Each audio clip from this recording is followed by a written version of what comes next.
student from IM Shillong, India. Today, I would be presenting my research paper on culture and its influence on purchase decision as a part of my end term project of East Asian management. While we were studying about the cultural nuances of different countries in the East Management class, which is taught by Professor Sean Watts. We wanted to draw some similarities and parallels of this culture on consumer behavior in two of the most popular Asian economies in the world, China and Japan. And that is also the scope of my research paper. In this presentation, I would be covering the abstract and introduction, the class topics that I would be touching upon, literature review, research methodology, findings and discussion, and lastly, conclusion. I would also give a snapshot of the grant application and references for my research paper. Moving on to abstract and introduction. My research paper, like I said, focuses on Hofstede's cultural dimensions, consumer behavior, the Chinese and Japanese consumer, East Asian economies, emerging economies, and purchase decision attributes. The main focus is to understand the cultural nuances in East Asian emerging economies and what influence this has on the purchase decision attributes and consumer intention. With the advent of the Asian age, my emphasis is going to be on the Chinese and the Japanese consumer, two of the most popular Asian and emerging economies that exist. So, like I said, my paper is going to focus on culture and purchase decision attributes. So, what is culture? Culture is the selective programming of the mindset, collective programming of the mindset. If you look at through the lens of Hofstede's cultural dimensions, there are six distinct dimensions that are established, and these dimensions differentiate different nations. Most of the studies have been done on the Western nations versus the Asian economies or the Eastern nations, but it with the advent of the Asian age, I felt it was absolutely necessary to focus on two of the Asian economies and go against the assumption that there is homogeneity in Asian consumers. This paper also establishes the fact that two Asian economies that are very similar on cultural dimensions also differ so much in the consumer behavior. And what association do these have on the purchase decision attributes? One more key element that I would like to focus on is Confucianism, which is one of the key cultural aspects that influences a lot of actions in these two economies. The class topics that I have touched upon in my research paper are Introduction to Management Theory, EM Culture Differences, Guanxi, Social Capital, Chinese and Japanese Management. These were taught beautifully by Professor Sean Watts, and I have taken my learnings from these class topics and tried to incorporate them in my paper. Moving on to literature review, there are around numerous papers which exist on culture and on consumer behavior. I have taken learnings from each of these papers and tried to formulate an end goal or an end learning from the Asian economies. Some of the papers, like is seen on the screen, it focuses on cultural dimensions, Confucianism, convergence and divergence of consumer behavior, understanding the Japanese consumer, and understanding the Chinese consumers that live in Japan. So, this was an interesting study which was between the Chinese and the Japanese, but from one nation perspective. Moving on to the first literature review. Influence of Confucianism and Hofstede's cultural dimensions. So, like I said, there are six main cultural dimensions that Hofstede clarified: power distance, individualism, masculinity, uncertainty avoidance, long term orientation, and indulgence. While uh, like you could see on the graph, that some of the dimensions have similar scores between China and Japan. What is very important to note is that even a small difference in the cultural dimension does change the way that the consumers behave in these markets. For example, a higher purchase distance in China indicates that it is more hierarchical and it has lower tolerance to inequality. Such a consumer leans towards lower tolerance to bad review products or to quality for that matter. Similarly, Japanese is one country that has the highest uncertainty avoidance in the world, one of the highest uncertainty avoidance. That means Japanese are more risk averse, they have less risk taking abilities, and therefore they will not go for any product that is very well just new in the market or is being tried out. They would always go for products that are established with a good brand image and loyalty towards quality. One important dimension that is missed in most papers is Confucianism, and which is also something that I would like to touch upon. So for example, one of the actions of saving, okay, or of saving future is a Confucianism value that is very well prevalent in both China and Japan, and more so in Japanese, and that is also linked to the risk aversion characteristic that they have. The Japanese usually save for the future, they save for the next generation, they save for the next day, and they would want to make sure that wherever they are investing their money, that is of it gives good quality and it is well established. So, in this case, how do their purchase and spending matter? Similarly, the value of harmony, saving, like I said, collectivism. The harmony or group culture, collectivism is all taken up from Confucianism. The sub values of Mianzi and Guanxi are very well prevalent in Chinese, which means that without, for example, a product such as gift, okay, which is there in Chinese culture, a Chinese person would make sure that whatever gift that he gives in is puts in a lot of thought in it. Two main reasons of it would be one, so that to make sure that the face is established, Mianza is established in the community, that he's been giving respect and he has respect. Second is Quanshi, that is to make sure that the relationships are very stronger in that group, and that influences the products that they purchase. Moving on to the next literature review, influence of culture on purchase decisions.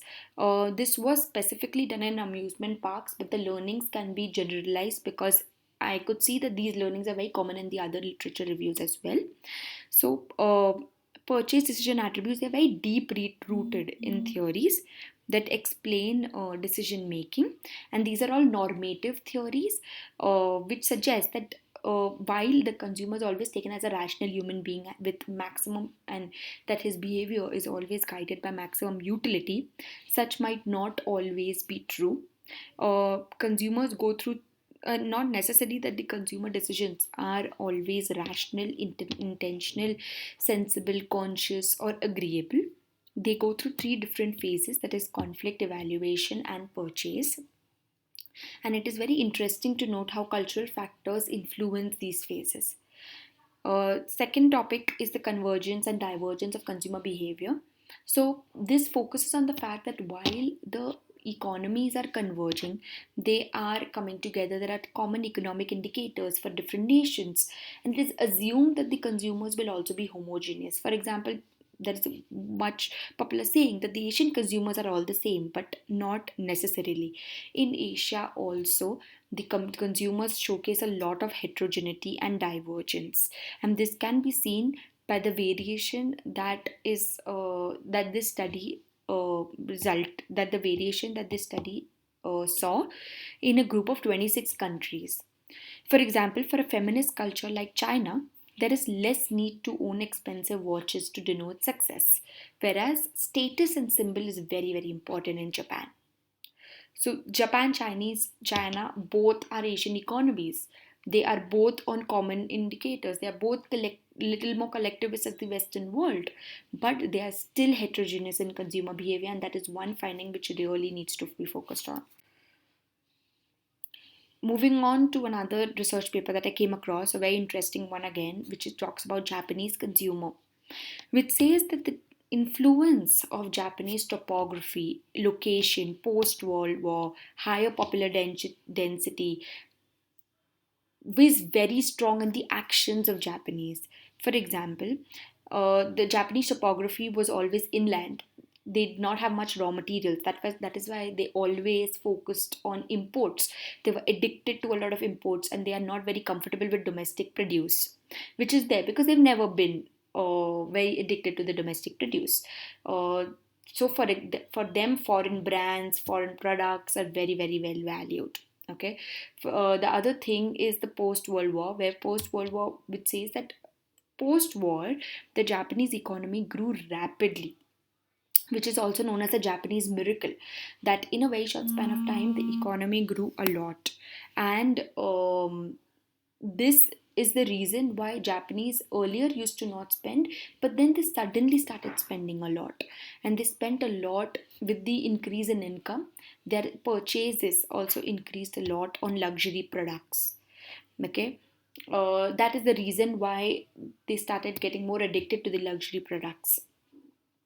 Then higher population density, which shows that in a small location in Japan, there is a lot of population and a lot of people who are there. Therefore, there is always competition for first position or for education or for prize and so on and so forth. And that is the reason why Japanese are always more competitive. They're more aggressive. They're more they're more masculine their in the cultural dimension, which influences the purchase decision, that they are whatever products that they take would be of some status symbol, would be of some merit that they would want, and that comes in from the way that they've been living in the country. Education is one of the most important phenomena in Japan, and starts from the ninth grade. That is the reason. Till ninth grade, it is compulsory. That is the reason why Japanese are also so well informed and product literate. They make sure that they read all the information before buying the product, and that is also comes in from their risk aversion culture, which basically says that before taking up anything, they would make sure that all information is noted before buying a product, so that they don't want to go into risky products. It's a homogeneous nation. It is known to be a homogeneous nation, and lately it has had a lot of influx of foreigners. Now, what characterizes the Chinese consumer behavior? Now, and this paper analyzes, like I said, China and Japan in Chinese and Japanese in Japan, and there are certain elements that it focuses on. That consumer loyalty, as indicated by structured model, is a consequence of the consumer satisfaction, and what denotes consumer satisfaction is different in China and in Japan. For Chinese, being a little more collectivist society, it focuses on group conformity. What the group likes, they would love. Okay, and that is the reason why they would be more satisfied. Whereas Japanese focus a lot more on quality, or on merit, or on public brand image, and that is something that will give them more satisfaction. um, Quality versus price, like I said, for Chinese and Japanese, uh, because Chinese is more collectivist, if the product is not very well established in the group, they would switch very fast. So relational switching is very high, and they would switch from one brand to the other. Whereas Japanese will always be very loyal to one brand if that brand gives them the quality uh, which they require. Now, moving on to the research methodology, the main approach is to do literature research, analyze and understand the information which is available on culture, and to get an understanding of where does culture stands in consumer behavior. There is, like I said, a lot of research papers and case studies which help visualize the cultural nuances affecting consumer behavior, and this information needs to be studied. Like I said, most of these studies are either holistic, compared looking at only one country, or there are studies that look at West versus East, but there are very few studies between two different East Asian economies, and that is what my paper focuses on. The results that I'll be putting here are mainly driven by statistical analysis by the authors. My research paper uses qualitative grounded theory with an interpretive research methodology, which basically says that whatever information is available on the consumer and culture, I've tried to understand and link between culture and consumer behavior and draw a future scope of my paper. What were the findings and discussion with this literature research? Now, uh, these were the finding and discussion which I would like to dwell upon. One of the key findings is that higher power distance of Chinese indicates a more price conscious consumer who would always make sure that maximum benefits are received in the minimum price or the lower price. Chinese also focus a lot on minimizing cost on waste management, and they will always make sure that whatever benefits that they're getting should be maximum for a product that they are buying. Similarly, for Japanese, being a little more risk averse and high on uncertainty avoidance, they are very brand and quality conscious. For them, brand matters a lot, quality matters a lot, and established brand is something they would love to follow. More collectivist Chinese means family and group conformity plays a very important role, and that is why there is more confusion due to overchoice, because Chinese consumers will always make sure that the evaluation phase is looked upon by all the group people and it has been approved, and they would then go and buy the product. So, family and group play a very, very important role in China. Um, then a higher masculinity for Japan means status and symbol is very much preferred. Public brand image is very much preferred. They would take a product that shows some status, shows some symbol, and they would be very satisfied with it.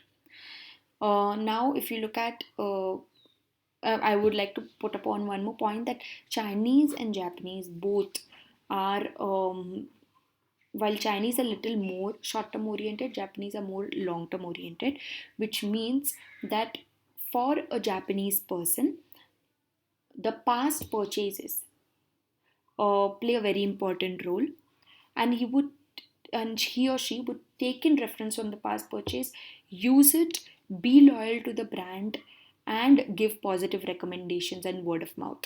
So the repurchase intent from the previous provider will be very, very strong. Whereas for Chinese, because they are a little more short term oriented, more adaptable, more pragmatic, they would like to switch brands for them if the product is bad and it has not they are not satisfied with the product, and because of the quality or the price or whatever, they would refrain from giving negative reviews. They would rather just pick another product, choose, switch it to another brand, and move forward. So they staying to one particular brand is very, very it is not very common. They would always move on to brands which are giving maximum benefits at lower price. If they find something else which the group, which there is, which is approved by the group, they would leave the earlier brand and switch to another one. Chinese focus a lot more on the perceived value that they're getting out of that product at a minimum price. Japanese focus a lot on the brand image. That is what that is more on the actual or the actual value which the brand provides in the market. So, in conclusion, we know that the Asian century is about to begin. It has already begun. While their traditional deep rooted cultures play a very, very important role in consumer behavior, the Japanese and the Chinese consumers are changing. They are evolving. The Chinese consumer is becoming more optimistic, more tech savvy. Japanese consumer is becoming more adapt, hunting for value and home driven and heterogeneous as compared to homogeneous before, more westernized. Marketing strategies to tackle on retaining Chinese consumers. So, see, there are two very important points that companies need to focus on when they enter China or Japan. Retaining a Chinese consumer is the most difficult. acquiring a Japanese consumer is the most difficult. So, marketing strategies should focus on figuring out ways and developing strategies that can make sure that the Chinese consumer is satisfied throughout so that he doesn't switch, and the Japanese consumer is satisfied throughout so that he and a good public image established so that he tries out newer products. Win a Japanese with quality, brand image, win a Chinese with higher perceived value and lower prices. I have applied for a grant for this research paper because I believe that it is of utmost learning for marketers and for companies, and it would be a good study that I would be doing if if at all I get a grant approved. I would go on deep research and understand where more points of difference and make sure that I establish this for different industries that are entering into China and Japan. So I have applied it to the John Templeton Foundation, and these are the references, which includes 10 Scopus papers and 15 other references that I've looked at. Thank you. Hope you've enjoyed this presentation.